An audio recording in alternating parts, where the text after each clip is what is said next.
2차 세계대전이 끝나고 SS의 최고 간부들은 제3제국의 완전한 붕괴를 피하려고 노력했습니다. 하인리히 힘러 제국 지도자와 같은 인물들은 수주 동안 독일 영토를 도망다니며 가짜 신분을 사용하고 일반 군인으로 변장했습니다. 힘러는 안대를 한 상사로 가장하여 거의 3주 동안 체포를 피했지만 결국 영국군에 체포되었습니다.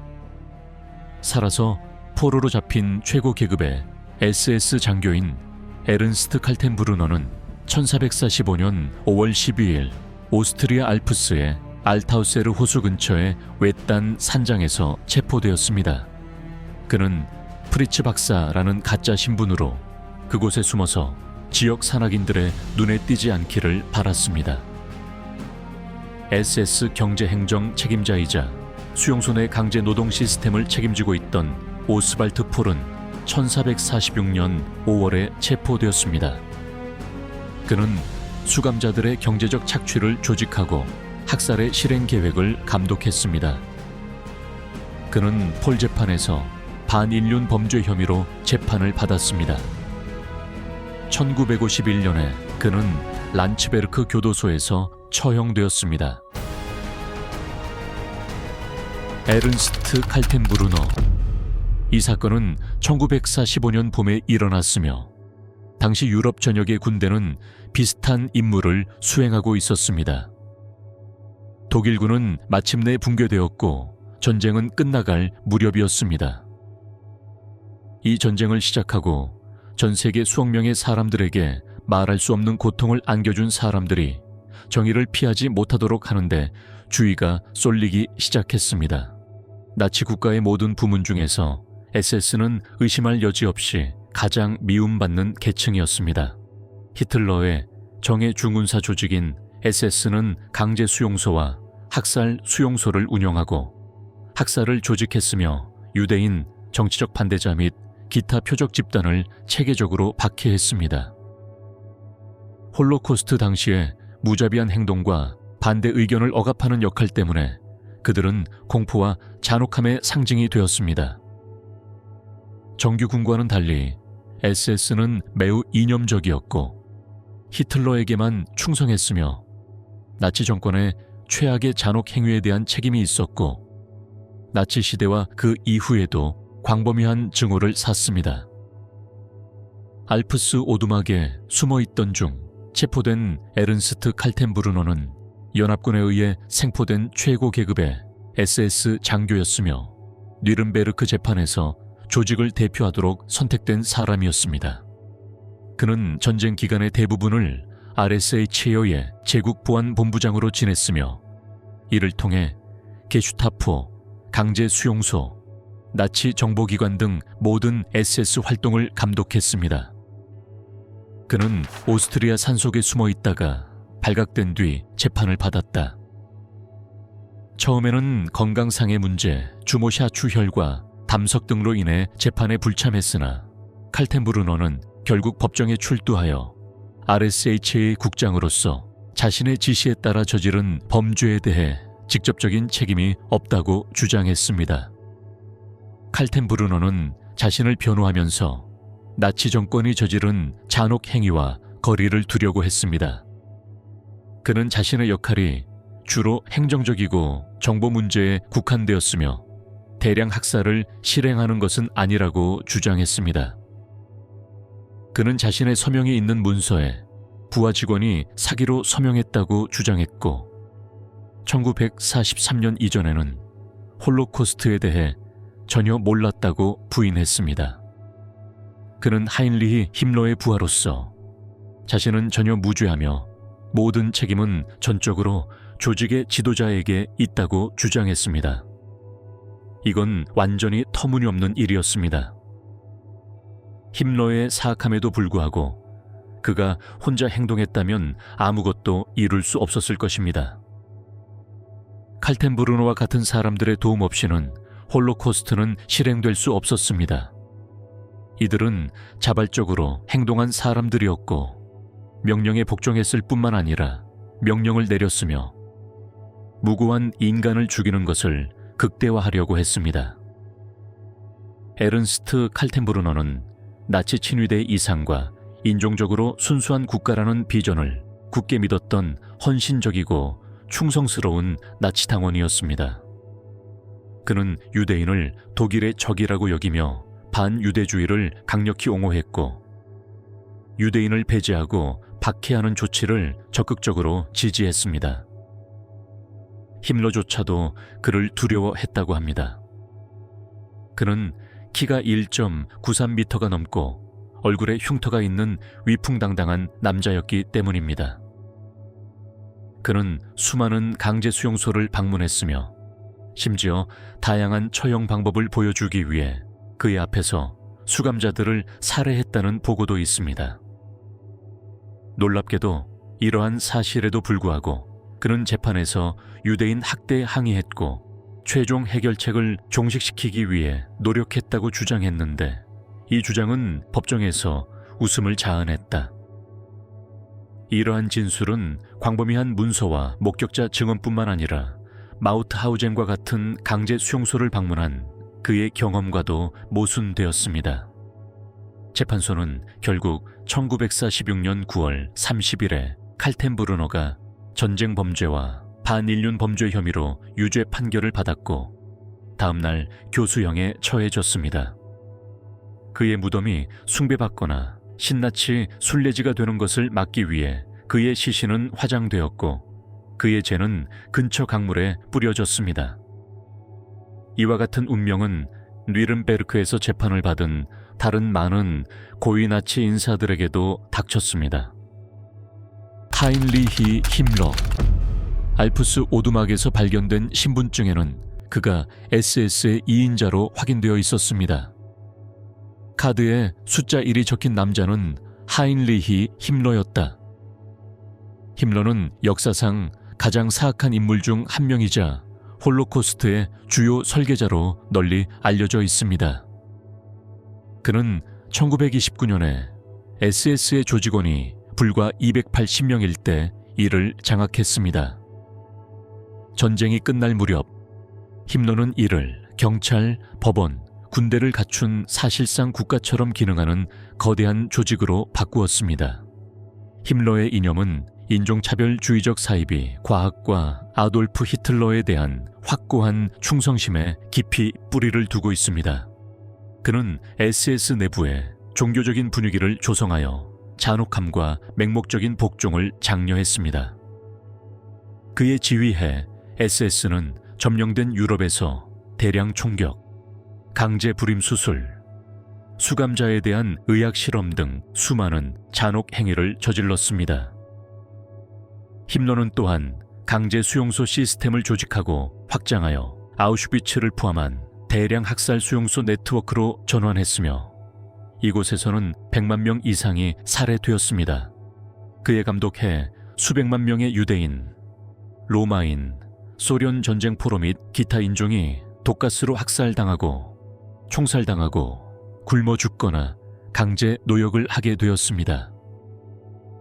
그렇다면 나치 독일에서 두 번째로 강력한 사람의 운명은 어떻게 되었을까? 1945년 봄, 나치 독일이 패배 직전에 있을 때 힘러는 중개자를 통해 서방연합국과 별도로 평화조약을 맺어 자신을 구하려고 시도했습니다. 이 일은 히틀러의 동의 없이 이루어졌으며 총통은 BBC의 공개 뉴스 방송을 통해서만 이 사실을 알게 되었다. 히틀러는 이를 엄청난 개인적 배신으로 여겼고 총통으로서의 마지막 행동 중 하나로 힘러를 해임하고 그의 체포를 명령했습니다. 힘러는 자신이 이제 추적당하는 대상이라는 사실을 깨닫고 하인리히 히칭거라는 가짜 신분으로 숨어들어 체포를 피하고자 했습니다. 그의 문서는 매우 위조되었지만 당시 SS 장교들이 숨기려고 사용한 것으로 알려진 도장이 찍혀 있었습니다. 이 봉인 때문에 그는 연합군 군사 검문소를 통과하려다 저지당했습니다. 하지만 그의 변장은 여전히 유효했고 그는 영국이 운영하는 민간 신문센터로 압송되었습니다. 힘러는 더 이상 선택의 여지가 없다는 것을 깨닫고 자신이 누구인지 밝히기로 결심했으며 아마도 자신의 높은 지위를 협상 카드로 사용하고 싶었을 것입니다. 그는 수용소의 영국 사령관에게 간단히 이렇게 말했습니다. 저는 SS의 수장인 제국장관 하인리히 힘러입니다. 아이젠하워와 통화하고 싶습니다. 역사상 가장 끔찍한 정권 중 하나를 감독하고 전쟁에서 참패한 뒤 아이젠하워와의 회동이 당연하다고 믿고 체포되는 상황을 상상해보세요. 힘러는 자신을 외교관으로 내세우려고 노력했지만 발각되지 않으려는 범죄자처럼 행동했습니다. 지휘관은 힘러의 신원을 확인한 후 건강검진을 받으라고 명령했습니다. 수술을 집도한 의사는 SS 지도자의 입속에 파란색 끝이 숨겨진 물체를 발견했습니다. 의사가 그것을 제거하려고 했을 때 힘러는 머리를 억지로 움직여 그 물체를 이 사이에 끼웠다. 의사와 그 자리에 있던 군인들은 불가피한 사태를 막으려고 노력했고 힘러의 머리를 차가운 물에 담그고 그의 입에서 알약 내용물을 빼내려고 시도하기도 했습니다. 그러나 그것은 모두 헛된 일이었습니다. 단 몇 분 만에 수백만 명의 사람들의 죽음에 직접적으로 책임이 있는 하인리히 힘러의 운명이 결정되었습니다. 그의 시체는 르네부르크 지방의 무덤에 묻혔습니다. 힘러의 몰락은 그의 지휘 아래 고통받고 죽어간 수백만 명의 사람들에게 큰 모욕이었습니다. 괴링과 헤스 등 다른 고위 나치 인사들은 뉘른베르크에서 자신의 범죄에 대한 책임을 묻기 위해 세계 앞에 끌려 나왔지만 힘러는 죽음을 통해 탈출했습니다. 그리고 그것은 많은 사람을 화나게 했습니다. 생존자, 슬픔에 잠긴 가족, 그리고 동맹국들은 20세기의 가장 사악한 인물 중 한 명을 공개적으로 폭로하고 비난할 기회를 놓쳤습니다. 대량 학살을 주도한 자는 법정에 서는 대신 한마디의 후회 말도 없이 역사 속으로 사라졌습니다. 신문 없이, 죄를 인정하지 않음, 오직 침묵만이 있을 뿐이다. 그의 죽음은 답이 없는 의문과 불완전한 정의, 그리고 여전히 남아있는 분노를 남겼습니다. 칼 볼프. SS가 저지른 잔혹 행위와 조직이 적들에게 심어준 두려움과 증오에도 불구하고 모든 장교가 구성원이라는 이유로 궁극적인 대가를 치른 것은 아닙니다. 칼 볼프는 전쟁 후 죽음을 면한 사람이었습니다. 볼프는 전쟁의 대부분을 힘러의 참모총장으로 지냈다. 이런 권력의 위치 덕분에 그는 제국 전체에 접근할 수 있는 높은 수준의 권한을 갖게 되었다. 그는 또한 SS와 히틀러 사이의 연락책 역할을 했습니다. 그는 히틀러와 매우 가까웠기 때문에 힘러가 거부한 후인 1943년에 직접 이혼을 승인해 달라고 요청했습니다. 전쟁이 끝난 후 볼프는 나치가 점령한 이탈리아에서 SS와 경찰의 최고 사령관이 되었습니다. 당시 볼프는 나치 정권을 전복하려는 이탈리아 당파를 비인간적으로 대하는 것, 홀로코스트에 참여하는 것 등 수많은 전쟁 범죄를 저질렀습니다. 볼프는 전쟁이 끝났고 나치 독일이 패배했다는 환상을 품지 않았습니다. 그는 전후 세계에 대해 생각하기 시작했습니다. 독일이 패배하자 그는 나치 고위 간부들이 자신들이 일으킨 죽음에 대한 책임을 져야 할 가능성이 높다는 것을 알았고 SS 내에서 자신의 역할이 조사될 것이라는 것도 알았습니다. 연합군의 신뢰를 얻기 위해 그는 이탈리아 주둔군 사령관이라는 자신의 지위를 이용해 연합군의 조기 항복을 조직했는데 이 작전은 새벽 작전으로 알려지게 됩니다. 볼프는 5월 2일 독일에 무조건 항복 일주일 전에 이탈리아 군대의 항복으로 이어진 작전에 참여한 최고의 장교 중 한 명이었습니다. 이 도박은 성공적이었고 그 결과 볼프는 뉘른베르크 재판에서 기소되지 않았지만 대신 검찰 측 증인으로 나서서 전 동료들에게 불리한 증언을 했습니다. 그 결과 볼프는 단 4년 동안 감옥에 갇혔고 홀로코스트에 가담한 혐의가 아닌 단지 SS 회원 자격으로 재판을 받았습니다. 그는 1949년 석방된 후 광고 임원으로 일했습니다. 이 남자는 매일 5,000명의 유대인이 트레블링카 학살 수용소로 간다는 사실에 대한 특별한 기쁨을 담은 편지를 친구에게 썼습니다. 그러나 볼프의 끔찍한 과거가 그를 따라잡게 됩니다. 1962년 이스라엘에서 또 다른 고위 SS 장교의 재판이 진행되는 동안 볼프가 1944년 이탈리아 유대인 추방을 조직한 것과 관련이 있다는 증거가 드러났습니다. 그는 이후 체포되어 서독에서 재판을 받았습니다. 1964년 볼프는 30만 명의 유대인을 트레블링카 학살 수용소로 강제 이주시켜 그들이 죽는 것을 조직한 혐의로 유죄 판결을 받았습니다. 그는 슈트라우빙에서 15년형을 선고받았지만 일부만 복역하고 1971년 심장마비를 겪은 후 풀려났습니다. 오토 올렌도르프와 프리드리히 예켈른. 홀로코스트를 생각할 때 가장 먼저 떠오르는 이미지는 산업화된 살인센터인 학살 수용소입니다. 그 중심에는 가스실이 있습니다.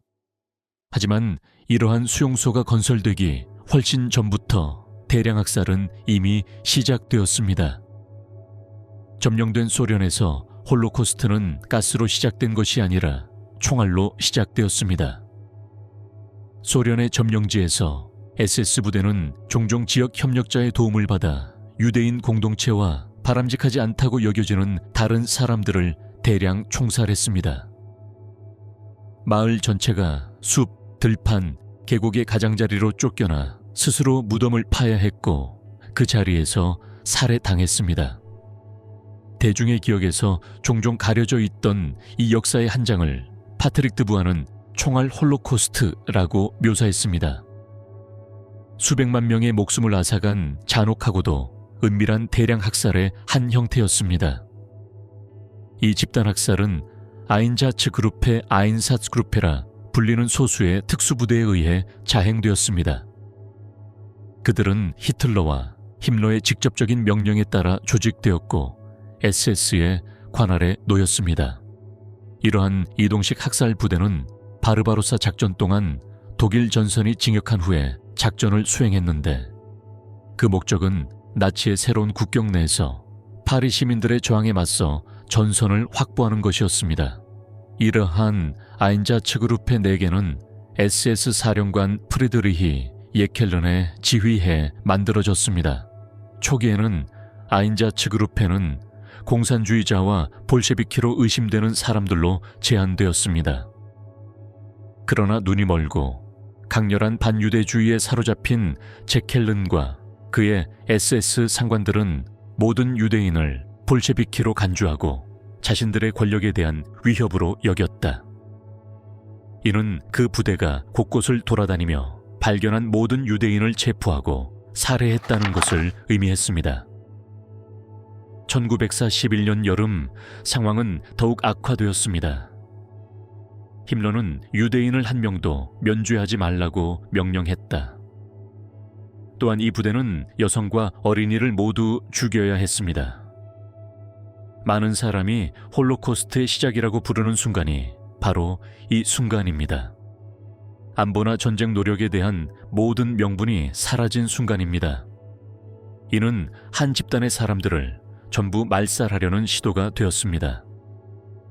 제켈르는 이 새로운 명령을 면밀히 따랐고 대량 학살 방법을 만들고 완성하는 데 전념했습니다. 그가 궁극적으로 채택한 접근 방식으로 인해 수십만 명의 무고한 남성, 여성, 어린이가 사망했으며 이는 그의 이름을 따서 제켈른 시스템으로 알려지게 되었습니다. 이것이 그가 1941년 룸블라 학살에서 사용한 방법이었습니다. 리가 게토에서는 유대인 주민들이 집을 떠나야 했고 500명에서 1000명씩 대열을 이루었습니다. 그들은 약 10km 남쪽에 있는 이전에 파놓은 살처분 구덩이로 끌려갔습니다.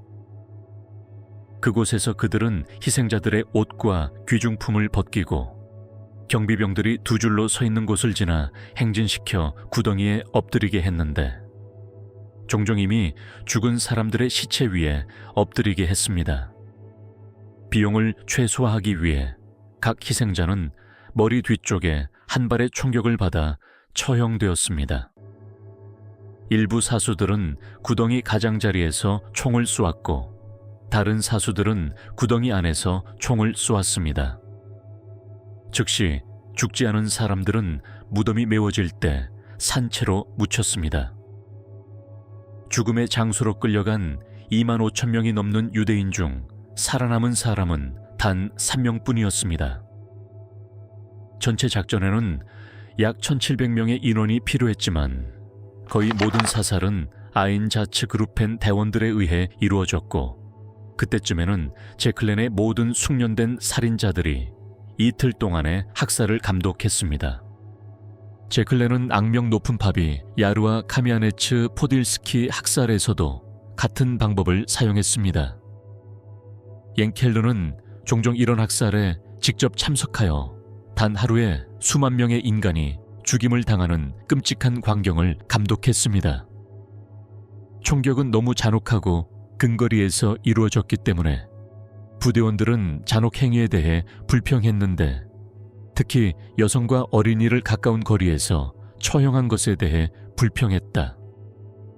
이리 요한 심리적 영향을 알아차린 아인자츠 그룹의 사령관은 스스로 문제를 해결하기로 결심했습니다. 그의 이름은 오토 올렌도르프였습니다. 올렌도르프는 경제학자로 교육을 받았지만 1926년 젊은 광신자로서 나치당과 SS에 가입하면서 빠르게 승진했습니다. 여러 면에서 그는 완벽한 나치였다.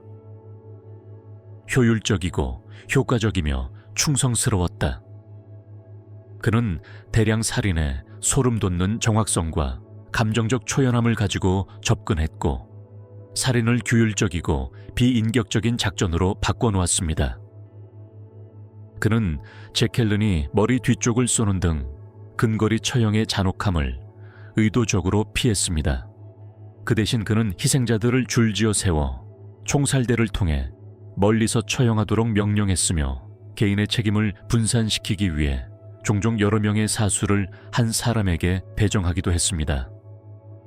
시간이 지나면서 힘러는 다른 대량 학살 방법, 특히 희생자를 벤에 태운 다음 가스로 죽이는 방법을 실험하기 시작했습니다. 올렌도르프의 부대는 밤에 이런 벤을 이용해 발각을 피하는 경우가 많았다. 살인이 일어난 후 다른 유대인 수감자들도 시체를 내리고 벤을 청소해야 했습니다. 청소가 끝나자 이 노동자들은 올렌도르프의 부하들에게 총격을 당했습니다. 그는 이러한 야만성 속에서도 비효율성을 호소했습니다. 그는 한 번에 15에서 25명만 죽일 수 있다는 사실을 싫어했습니다. 전문성에 가면 뒤에 대량 학살을 숨기려는 그의 노력은 그의 지도력과 SS의 이념적 지도력의 핵심에 자리 잡은 계산된 비인간성을 드러냈습니다. 4개의 아인자츠 그룹회는 제2차 세계대전 당시 소련 영토 내에서 150만에서 200만 명의 민간인을 살해하는데 직접적인 책임이 있거나 이를 조직한 것으로 추정되는데 대부분이 유대인이나 로마인이었습니다. 1945년 5월 제3제국이 무너지자 오토 올렌도르프는 하인리히 힘러와 함께 나치 지도부의 잔당이 모여있던 플랜스부르크에서 도망치려는 필사적인 시도에 동참했습니다. 연합군에게 잡히지 않기를 바라며 올렌도르프는 충성스러운 부하들로 구성된 소규모 집단과 함께 여행했습니다. 그러나 그의 탈출은 오래가지 못했다. 1945년 5월 23일 영국군은 르네부르크 마을 근처에서 올렌도르프와 다른 사람들을 점령했습니다. 그 사이 제켈르는 전쟁의 마지막에 독일의 소련군에 점령당했습니다. 두 사람은 포로로 있는 동안 자신들과 다른 사람들이 SS와 나치 국가 내에서 저지른 잔혹 행위에 대해 공개적으로 이야기했습니다. 사실 올렌도르프는 이 공포 사건에 대한 많은 정보의 주요 출처 중 하나가 되었습니다. 두 사람 모두 대량 학살 행위에 대해 솔직하고 차갑게 말했으며 후회나 후회의 기색은 전혀 보이지 않았고 이전 동료들 중 다수가 연루되었다고 비난했습니다. 예켈르는 재판에서 공개적으로 이렇게 선언했습니다. 저는 오스트란트 국경에서 SS, SD, 게슈타포 내부에서 일어난 일에 대해 전적인 책임을 져야 합니다. 이 선언은 제 죄책감을 훨씬 더 키우고 있습니다. 제 운명은 대법원의 손에 달려 있습니다.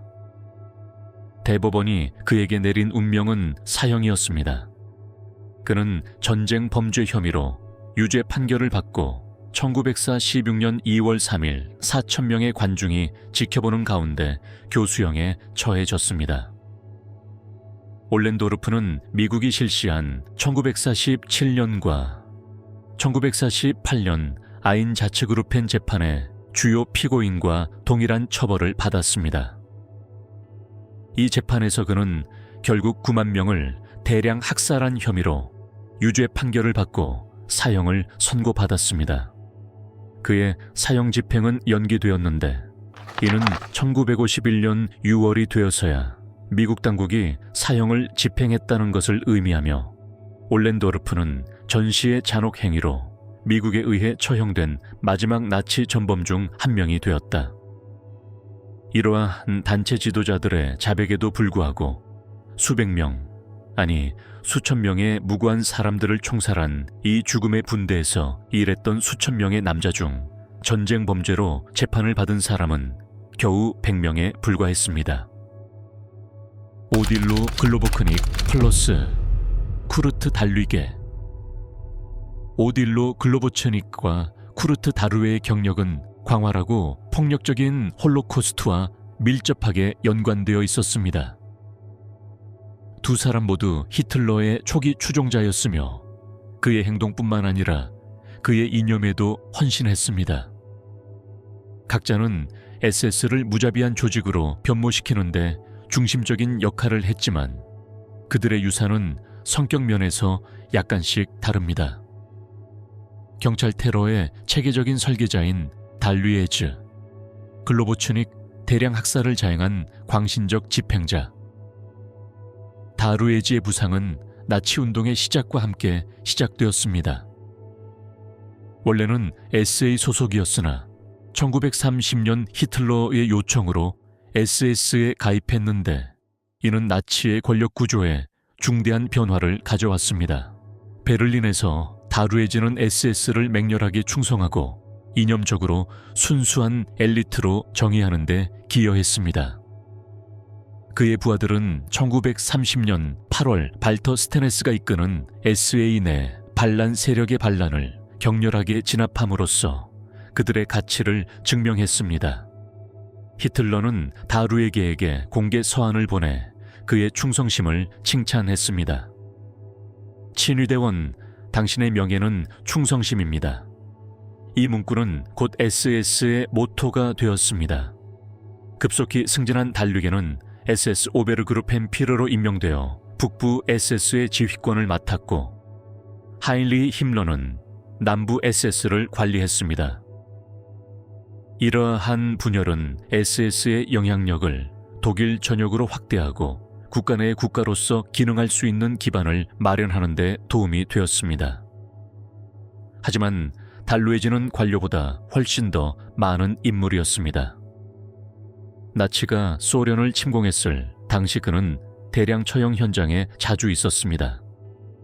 그는 브레스트 리토프스크 근처에서 4,000명 이상의 유대인이 학살당하는 동안 경찰대대 307의 활동을 직접 감독했으며 민스크에서 또 다른 학살 사건에도 참여했습니다.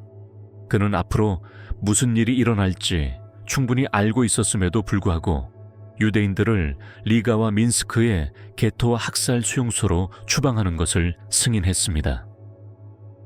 1942년 7월, 그는 이미 고위급 회의에서 힘러와 함께 작전 라인하르트를 계획하고 있었습니다.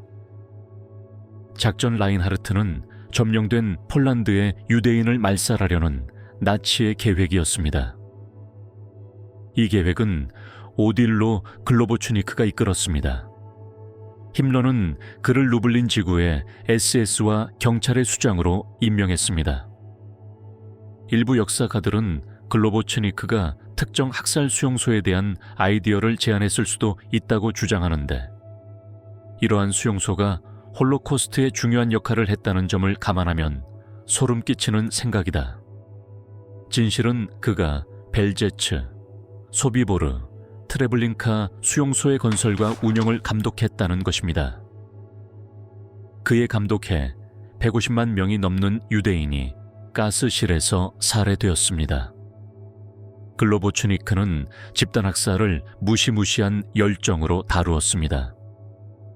그는 직접 학살 수용소를 방문하고 시체 처리 과정을 감독했으며 심지어 학살의 속도와 효율성에 자부심을 느꼈습니다. 그의 행위는 단순한 순종의 행위가 아니었습니다.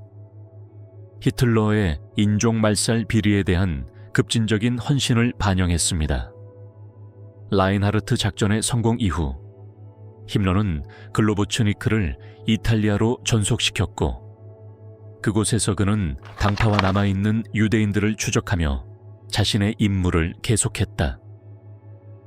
1945년 전쟁이 끝나고 진실의 시간이 시작되었습니다. 달위에즈는 영국군에 체포되어 체코슬로바키아로 인도되어 점령 기간 중 학살에 연루된 혐의로 재판을 받았습니다.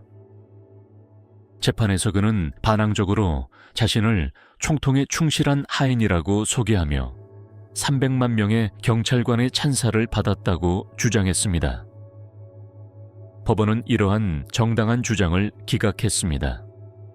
1946년 10월 23일, 그는 사형을 선고받았다. 다음 날, 그는 프라하의 판크라츠 교도소에서 교수형에 처해졌습니다. 반면 글로보츠니크는 재판을 받지 않았습니다. 그는 오스트리아에서 영국군에 의해 체포되었습니다. 하지만 그들이 질문하기도 전에 그는 죽었습니다. 두 사람 모두 인류 역사상 가장 끔찍한 범죄 중 하나를 계획하고 실행한 인물이었습니다. 한 사람은 대량 학살의 관료주의를 고안했습니다. 다른 하나는 그것의 물리적 형태를 부여했습니다. 한 사람은 정의에 직면했고, 다른 한 명은 자신을 독살하고 도망쳤습니다. 하지만 결국 누구도 자신들이 만들어온 유산에서 벗어나지 못했습니다. 그 유산은 피로 물들었고, 이념, 권력, 광신주의가 어떻게 재앙으로 이어질 수 있는지에 대한 경고로 기억되었습니다. 프리츠 카츠만, 이제 여러분은 어떤 패턴을 알아차렸을 것입니다. 이들 고위 SS 장교들의 운명은 크게 세 가지 범주로 나뉜다.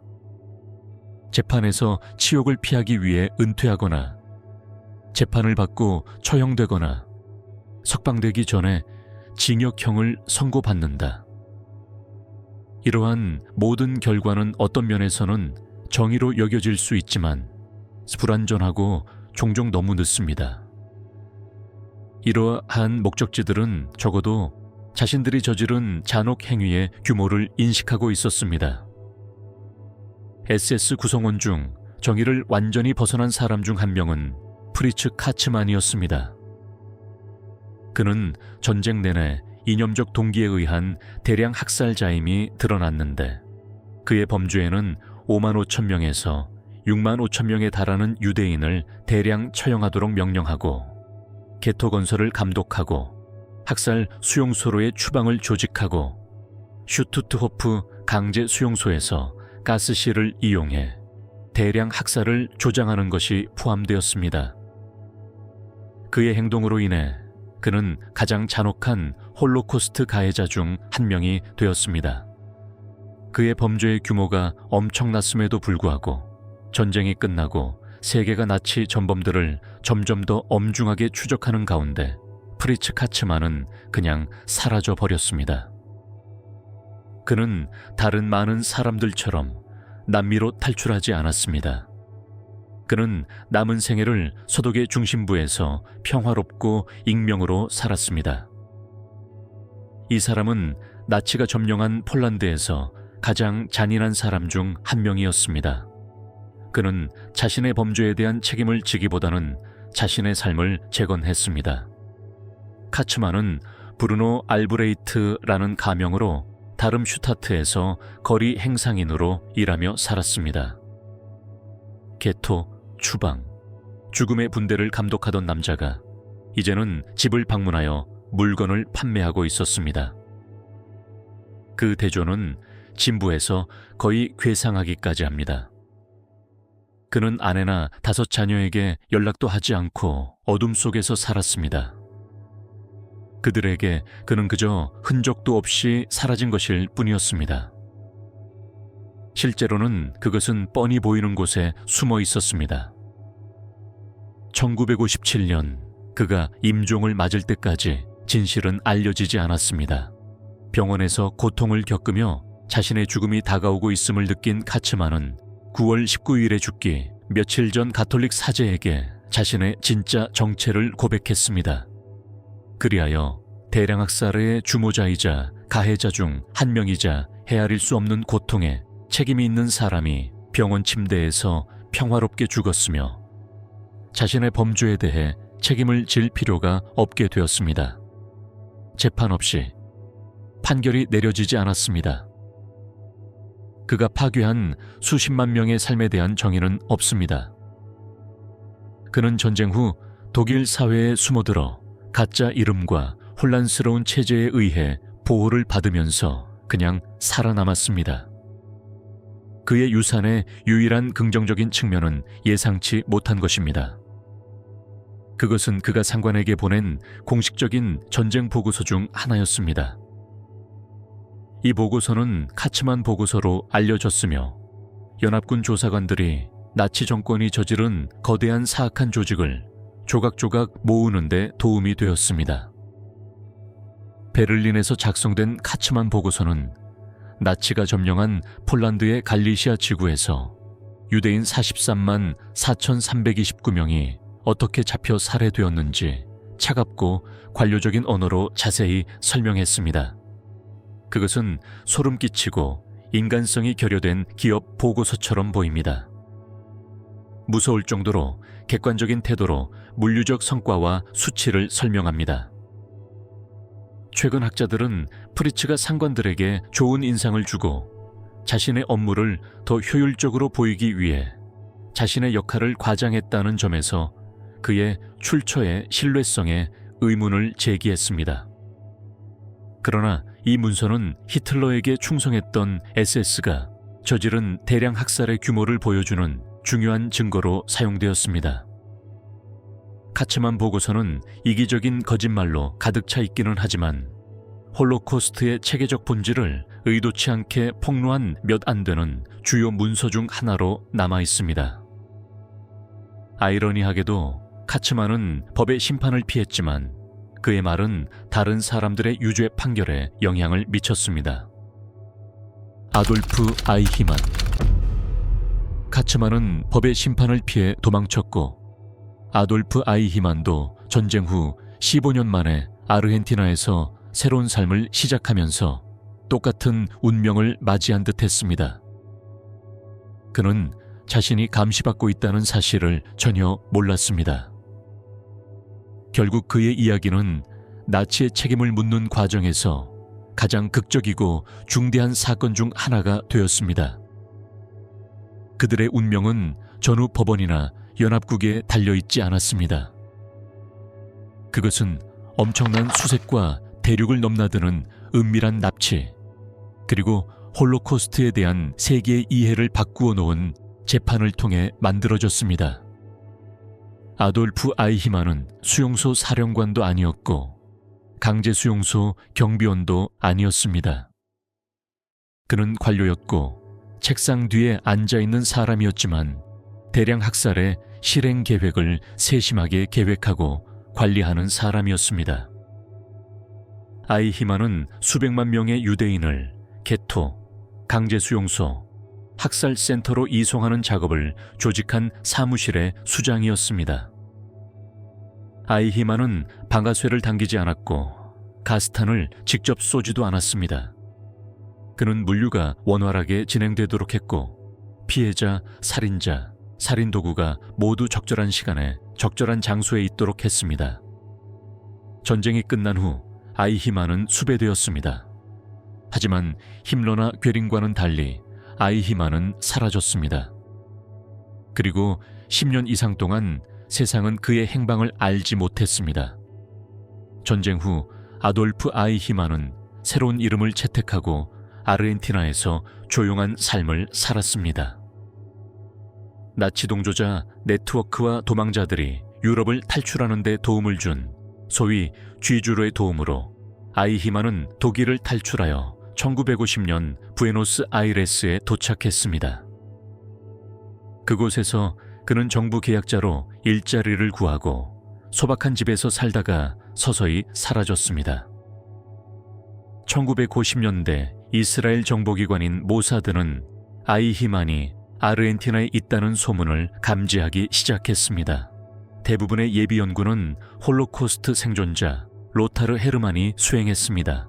1956년에 헤르만의 딸 실비아는 아버지가 나치에 연루되었다는 사실을 공개적으로 자랑하던 청년과 연애 관계를 맺었습니다.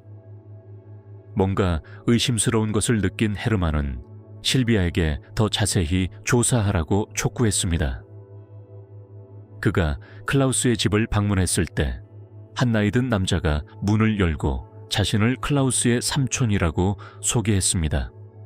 하지만 잠시 후 클라우스가 나타나 그 남자를 태연하게 아버지라고 부르자 그 속임수는 금세 드러났습니다. 이 남자는 바로 아돌프 아이히만이었습니다. 그것은 민감한 상황이었습니다. 헤르만은 독일 당국이 아이히만을 배신할까봐 경계했고 아르헨티나 경찰도 신뢰할 수 없었다. 그래서 그는 이스라엘 정부에 도움을 요청하기로 결심했습니다. 아르헨티나가 나치 도망자들을 숨겨준 역사가 있고 아이히만과 같은 인물을 신원이 확인되더라도 인도하지 않을 것이라는 사실을 알고 있던 이스라엘 정보기관 모사드는 다른 접근 방식을 취했습니다. 외교 채널이나 국제법원에 의존하지 않았습니다. 수개월간의 감시와 확인 끝에 모사드 부대는 1960년 5월 11일 부에노스아이레스 교외에 있는 그의 집 바로 앞에서 아이히만을 체포했습니다. 그들은 그를 쓰러뜨리고 눈을 가린 뒤 안전한 집으로 미입국시켰습니다. 이후 9일 동안 요원들은 그의 신원을 확인하고 탈출 계획을 세웠습니다. 1960년 5월 20일 이스라엘 국영 항공사의 승무원으로 변장한 아이히만은 진정제를 맞은 뒤 아르헨티나에서 이스라엘로 직항편으로 이송되었고 다음 날 그의 체포 사실이 발표되었습니다. 이 임무는 일부 사람들에게 분노를 불러일으켰습니다. 아르헨티나는 이스라엘이 자국의 주권을 침해했다고 비난했습니다. 하지만 홀로코스트 생존자와 전 세계의 많은 사람들에게 그것은 오랫동안 지연되었던 정의의 순간이었고 과거의 유령이 마침내 빛을 보게 된 순간이었습니다. 아이히만 재판은 1961년 4월 예루살렘에서 시작되었습니다. 이는 단순한 법적 절차가 아니라 역사적인 심판의 순간이었으며 전 세계에 생중계되었습니다. 처음으로 유럽 외부의 많은 사람들이 홀로코스트 생존자들의 참혹한 증언을 자세히 들었습니다. 법정은 살해당하고 쫓겨난 사람들의 목소리를 대변하는 무대가 되었습니다. 아이히만의 변호는 많은 사람을 놀라게 했다. 그는 사실을 부인하지 않았기 때문이다. 그는 자신이 추방과 이송을 조직했다고 인정했습니다. 하지만 그는 단지 명령을 따랐을 뿐이라고 주장했습니다. 그는 책임감 있는 리더와 나처럼 리더의 손에 맡겨진 단순한 도구로서 봉사하도록 강요받는 사람을 구별하는 것이 필요하다고 말했습니다. 그는 자신의 손에 피가 묻지 않았고 선택의 여지가 없다고 주장했지만 증거와 증언은 다른 이야기를 전하고 있었습니다. 증인들은 기차, 선별, 비워진 유대인 거주구역 등을 정확하게 묘사했습니다. 아이히만이 인터뷰와 신문을 통해 직접 한 말은 그가 자신의 효율성을 자랑스러워하는 사람이었다는 것을 보여줍니다. 때로는 더욱 급진적인 조치를 옹호하기도 했던 남자. 재판을 취재한 저널리스트이자 철학자 한나 아렌트는 아이히만을 악의 평범함을 구현한 사람으로 묘사했습니다. 가학적인 괴물이 아니라 관료적 복종으로 대량 학살을 가능하게 한 소름 돋는 평범한 사람이었습니다. 1961년 12월 15일 아돌프 아이히만은 반인륜 범죄, 전쟁 범죄, 유대인에 대한 범죄 등 15개 혐의로 유죄 판결을 받았습니다. 그는 사형을 선고받았다. 1962년 6월 1일 아침, 아이히만은 이스라엘에서 교수형에 처해졌습니다. 그는 국가에 의해 처형된 두 사람 중 한 명이었습니다. 그의 유해는 바다에 뿌려졌습니다. 아이히만 재판은 한 사람에 대한 재판 이상의 것이었습니다. 이는 홀로코스트를 기억하고 연구하는 방식에 있어서 전환점이 되었습니다. 수년 동안 나치 정권의 잔혹 행위는 주로 군사 재판과 고위 사령부의 관점에서 분석되었습니다. 하지만 이 재판은 전쟁 직후 몇 년 동안 종종 숨겨졌던 이야기들이었던 수백만 명의 유대인 희생자들에게 주목하게 되었습니다. 이는 또한 문화적 변화를 의미했습니다. 수년간 침묵을 지켜왔던 많은 생존자들이 공개적으로 말하기 시작했습니다. 그들의 목소리는 세계 홀로코스트에 대한 기억과 교육을 형성하는 데 도움이 되었습니다. 이 재판은 대량 학살이 단순한 폭력 행위가 아니라 아이히만과 같은 사람들이 저지른 조직적이고 행정적인 과정이라는 사실을 세상에 보여주었습니다. 아돌프 아이히만은 즉각적인 정의를 피한 최고의 나치는 아니었습니다. 그는 해외로 숨어든 유일한 사람은 아니었습니다.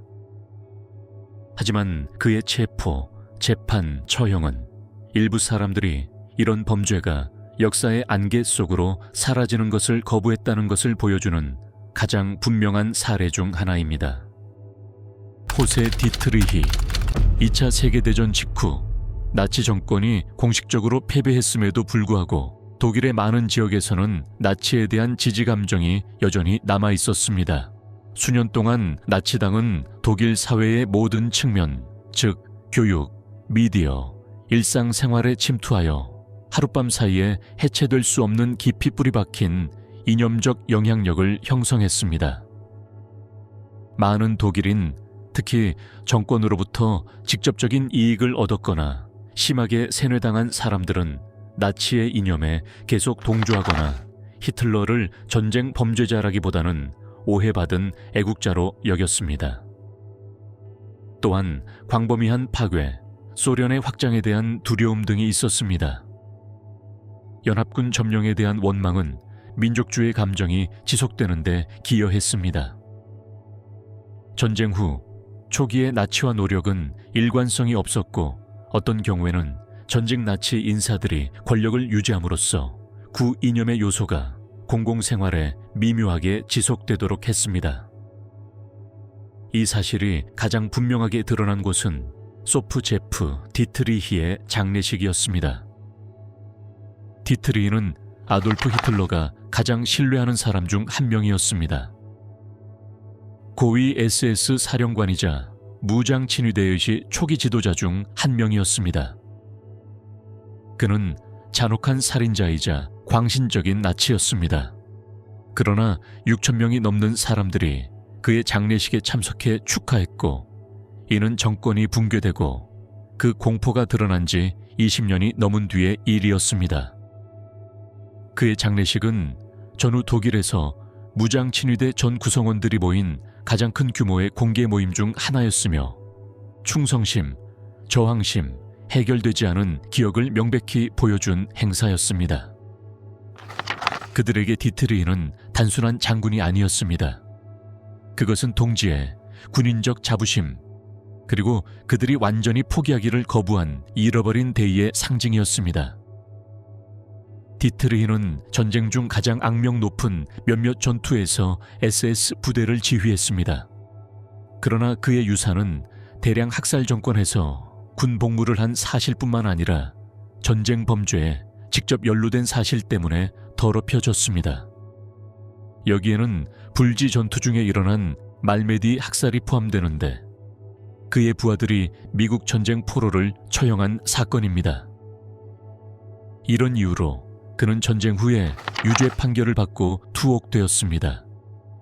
하지만 디트리히는 형을 마친 후에도 공직에서 물러나지 않았습니다. 그 대신 그는 무장 친위대 출신자들이 창립한 전후 압력단체인 아이아그의 중심 인물이 되었습니다. HRG의 임무는 분명했습니다. 무장 친위대의 이미지를 회복하고 재향군인들의 혜택을 위해 로비 활동을 벌이고 홀로코스트의 잔혹 행위와 전투 중인 무장 친위대를 분리하는 수정주의적 역사를 장려하는 것이었습니다. 이는 잘못된 구분이었지만 냉전 동안 서독 사회의 여러 분야에서 점차 인기를 얻었습니다. 디트리히는 그의 명성과 인맥을 활용해 이러한 노력에 중요한 역할을 했습니다. 그는 연설을 하고 회고록을 썼으며 무장 친위대를 범죄적 협력자가 아닌 전개 군사 세력으로 묘사하고자 하는 출판물에 자신의 이름을 빌려 주었습니다. HRG의 수사학은 명예, 희생, 배신이라는 주제에 크게 의존했고, SS 임무의 이념적이고 집단 학살적인 본질을 의도적으로 무시했습니다. 이를 통해 디트리히는 위험한 신화를 만드는 데 일조했습니다. 즉, 무장 친위대도 다른 군인과 마찬가지로 역사로부터 부당하게 비난받은 존재라는 신화입니다. 수천 명의 검은 옷을 입은 애도자들과 신중하게 준비된 추모식이 거행된 그의 장례식은 1060년대 서독에서는 과거가 묻히지 않았다는 사실을 뚜렷하게 상기시켜 주었습니다. 확실히 알 수는 없지만 참석자 중 한 명이 에밀 마주우였을 가능성은 충분합니다. 디트리히와 마찬가지로 그는 무장 친위대 장군이었습니다. 그는 단치 서프로이센 지역에 SS와 경찰 사령관으로 근무했는데, 이 직책을 통해 그는 점령된 폴란드에서 나치의 인종 정치와 억압의 중심에 섰습니다. 그의 지휘해 유대인과 폴란드인에 대한 대량 추방, 처형, 박해가 정권의 광범위한 집단 학살 목표의 일환으로 자행되었습니다. 그러나 전후에 다른 많은 것들과 마찬가지로 이 역시 잊혀졌습니다. 높은 지위와 그의 참여 규모에도 불구하고 마주부의 이름은 S에 대한 주류 서사에서 거의 등장하지 않습니다.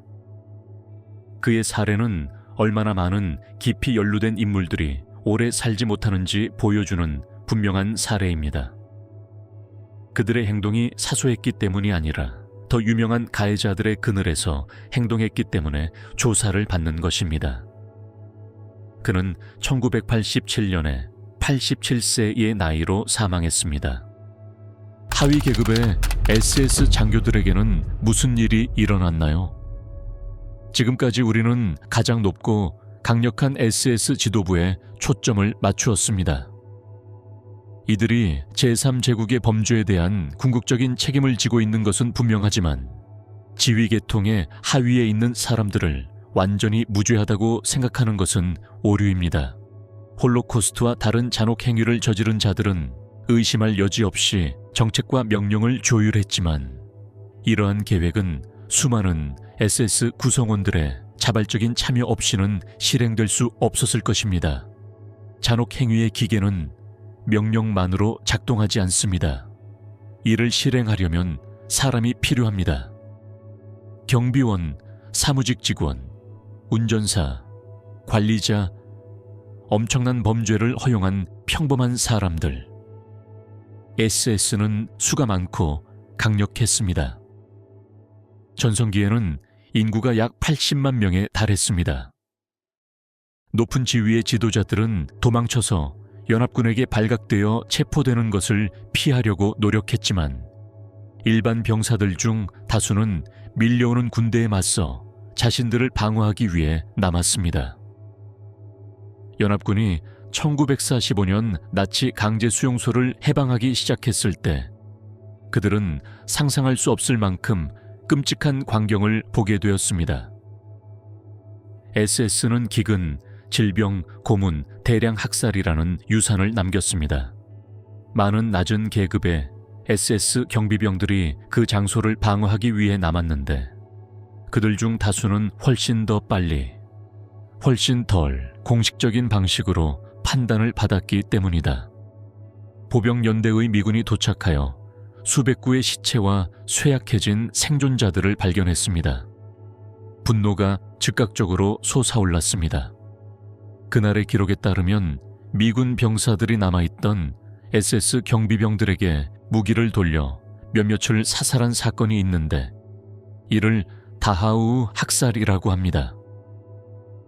일부 역사가들은 정확한 사망자 수에 대해 논쟁을 벌이지만 몇몇 SS 대원들에게 정의가 신속하게 실현되었다는 점에는 의심의 여지가 없습니다. 베르겐벨젠에서 영국군은 자신들이 발견한 것에 똑같이 압도당했습니다. 그 수용소는 수천 명이 죽거나 죽어가는 가운데 질병과 시체가 넘쳐나는 썩은 소굴이었습니다. 그곳에서 잡힌 SS 경비병들은 아무런 자비도 보이지 않았습니다. 영국군은 그들에게 기아 식량을 주고 썩은 시체를 치우도록 강요했으며 속도를 늦추면 때리거나 칼로 찔렀습니다. 그것은 의존적인 행위가 아니었습니다. 그것은 복수행위였으며 산업적 규모로 잔혹 행위를 방치한 자들에 대한 극심한 처벌이었습니다. 전장 밖에서도 일부 연합군 정보 장교들은 특정 SS 경비병들이 재판에 회부되지 않도록 조용히 보장했습니다. 미 육군 방첩부대 소속 군인들은 때때로 SS 포로를 이주민에게 넘겼는데 이들 중 많은 수가 수용소에서 나온 사람들이어서 무슨 일이 일어날지 잘 알고 있었습니다. 경비원은 죄수가 되었고 처형, 잔혹한 구타, 실종 등이 뒤따랐습니다.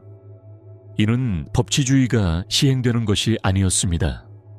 좀 더 혼란스러웠습니다. 전후의 사법제도는 재판, 판결, 선고 등의 체계적인 시스템을 갖추게 되었다. 하지만 그 초기에는 해방 직후 나치의 잔혹 행위가 완전히 드러났을 때 아무런 여과 없이 정의가 실현되었습니다. 이런 종류의 정의의 윤리성은 의심스럽지만 그런 순수한 악에 직면했을 때 사람들이 어떻게 감정에 압도될 수 있는지 쉽게 상상할 수 있습니다. 동부에서 징역해오는 붉은 군대에 항복한 모든 SS 장교에게도 이와 비슷한 잔혹한 운명이 기다리고 있었습니다. SS 군복을 입은 사람은 누구나 특별히 격려를 받았으며 대부분은 노동 수용소와 굴락으로 보내졌고 결국 많은 사람이 그곳에서 죽었습니다. 붉은 군대가 SS를 대하는 데 있어서 보여준 잔혹함은 SS 그 자체에 버금갈 정도였다. 독일군의 규모가 줄어들면서 점점 더 젊은 신병들이 나라를 최후로 방어하기 위해 학살당하기 시작했습니다.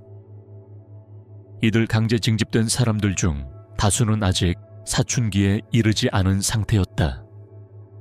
그럼에도 불구하고 그들은 SS 군복을 입고 있었는데 이는 적에게 포로로 잡히게 될 경우 아무런 자비도 없다는 것을 보장해 주었다.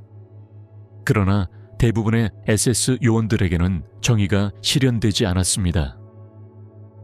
전쟁이 끝나갈 무렵 연합군 사령관들은 구금된 모든 SS 대원을 체포할 것을 요구했습니다. 그러나 독일군 전체에서는 이런 일이 일어나지 않았습니다. 그 후 수천 명이 재판을 받았지만 수천 명은 재판을 받지 않고 전쟁 후 독일 사회에 재통합되도록 허용되었습니다. 여기에는 관료와 비서부터 현장 경비원과 사형 집행인까지 모든 유형의 인력이 포함되었습니다.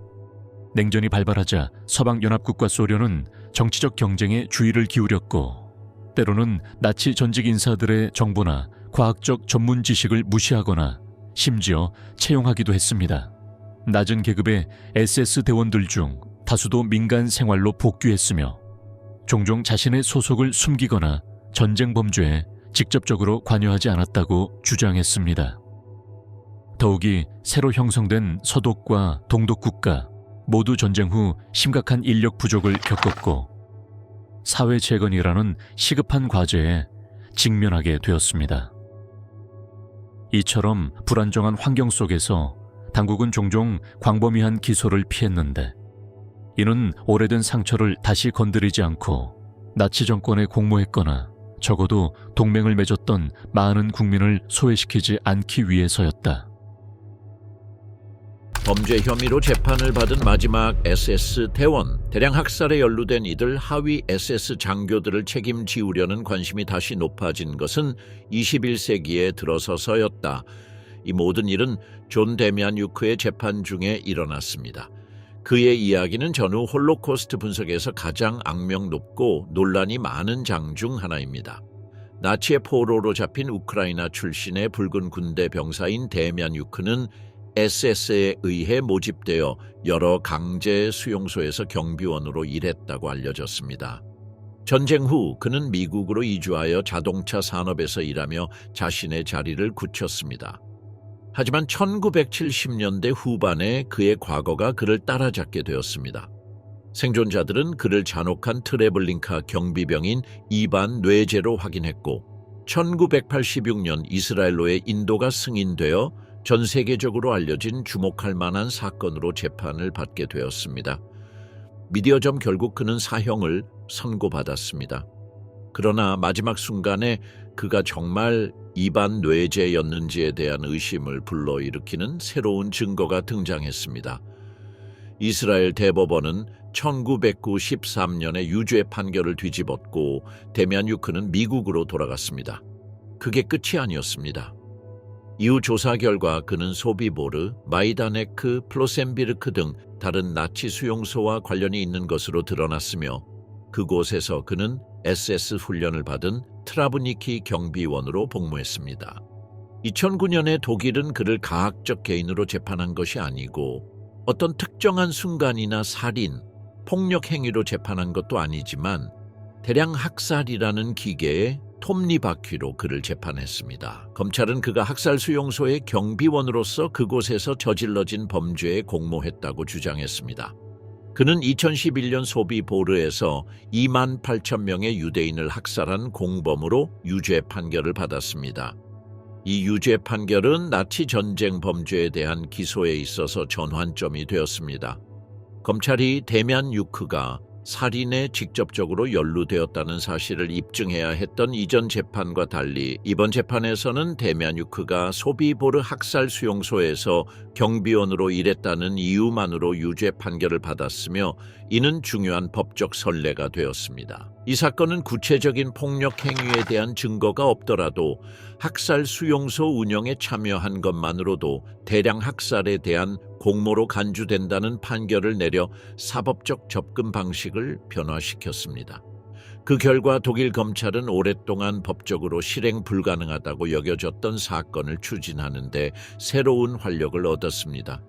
그 이후 몇 년 동안 이러한 선례에 따라 기소가 잇따랐는데 주로 90대가 된 전직 수용소 경비원이나 행정직원이 연루되었으며 이들은 한때 대량 학살 과정에서 사소한 역할을 했습니다. 아마도 재판을 받은 마지막 나치범은 100세의 전 나치 강제수용소 경비원인 그레고르 포르마넥일 것이다. 포르마넥은 1943년부터 1945년까지 작센하우젠 강제수용소에서 근무하는 동안 3,300명 이상을 살해한 혐의를 받고 있습니다.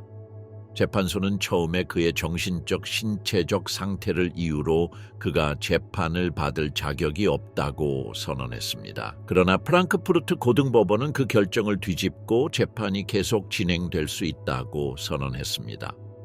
이 사건은 나치 정권과 관련된 마지막 생존자들을 기소하려는 독일의 새로운 노력을 반영하는 것으로 정의를 실현할 수 있는 기회가 빠르게 사라지고 있습니다. 많은 용의자들이 사망하거나 나이와 건강 문제로 인해 재판을 받을 수 없다고 선고받았습니다. 포르만에게 고령과 악화되는 건강 상태를 고려하면 그는 법정에선 마지막 나치 전범 용의자가 될 수도 있다. 생존자와 가해자가 모두 죽어가면서 그들의 재판은 법적 도덕적 측면에서 시간과의 경쟁을 의미합니다. 끝. SS는 나치 테러의 중추였습니다. 대량 학살을 기획하고 인종정책을 집행했으며 히틀러의 비전을 충실히 따르는 사람들이었습니다. 그러나 연기가 겉혔을 때 정사는 완료되지 않았습니다. 뉘른베르크 재판이 열릴 때마다 수십 건의 조용한 사면과 잊혀진 이름, 그리고 아무런 결과 없이 종결된 사건이 있었습니다. 냉전 정치, 관료적 무기력함, 고의적인 무지는 정의의 심판을 받아야 할 사람들을 보호하는 데 도움이 되었습니다. 연합국은 책임을 요구했지만 지정학적 문제, 관료주의 문제의 규모로 인해 완전한 정의 구현은 불가능했습니다. 대량 학살을 주도한 사람들 중 일부는 교수형에 처해졌지만 다른 사람들은 망명 생활을 하며 평화롭게 죽었고 자신의 범죄에 대한 책임을 질 필요가 없었습니다.